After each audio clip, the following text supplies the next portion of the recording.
ಎಲ್ಲರಿಗೂ ನಮಸ್ಕಾರ. ಕರುನಾಡು ಸಂಭ್ರಮ 2023 ಗೆಲುವು ಕನ್ನಡ ಗೆಳೆಯರ ಸಮಿತಿ.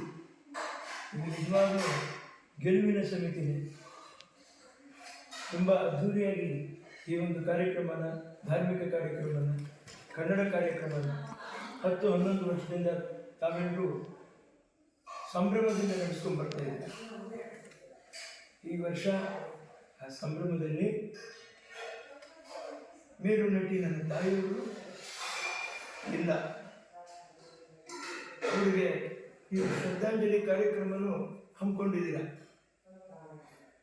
ಕಾರ್ಯಕ್ರಮ ಯಶಸ್ವಿಯಾಗಲಿ. ನಿಮ್ಮ ಮೂಲಕ 6 ಕೋಟಿ ಕನ್ನಡದ ಅಭಿಮಾನಿಗಳಿಗೆ ನಾನೇನು ಕೇಳ್ಕೊತಾ ಇದ್ದೀನಿ ಅಂದರೆ, ನನ್ನ ತಾಯಿ ಮೇಲೆ ನಿಮ್ಮ ಸಮಸ್ತ ಕನ್ನಡಿಗರು ಇಟ್ಟಿರುವಂಥ ಹೃದಯಪೂರ್ವಕ ಪ್ರೀತಿ, ಅಭಿಮಾನ, ಅನುಕಂಪ, ಕರುಣೆ, ಇದನ್ನು ನಾನು ಹಿಂದೆಂದೂ ಮರೆಯಲ್ಲ. ನಿಮ್ಮೆಲ್ಲರಿಗೂ ಮಗದೊಮ್ಮೆ ನನ್ನ ಹೃತ್ಪೂರ್ವಕವಾದ ವಂದನೆಗಳು. ನಾನು ಈ ಸೂತಕದ ಛಾಯೆ ನನಗೆ ಆವರಿಸಿರೋದ್ರಿಂದ ನಾನು ಕಾರ್ಯಕ್ರಮಕ್ಕೆ ಬರೋಕ್ಕಾಗ್ತಾ ಇಲ್ಲ. ದಯವಿಟ್ಟು ಕ್ಷಮಿಸಬೇಕು. ಕಾರ್ಯಕ್ರಮ ಯಶಸ್ವಿಯಾಗಲಿ ಅಂತ ಆ ಭಗವಂತನ ಹತ್ರ ನಾನು ಬೇಡ್ಕೊತಾ ಇದ್ದೀನಿ. ನಮಸ್ಕಾರ. ಸಿರಿಗನ್ನಡಂ ಗೆಲ್ಗೆ ಸಿರಿಗನ್ನಡಂ ಬಾಳ.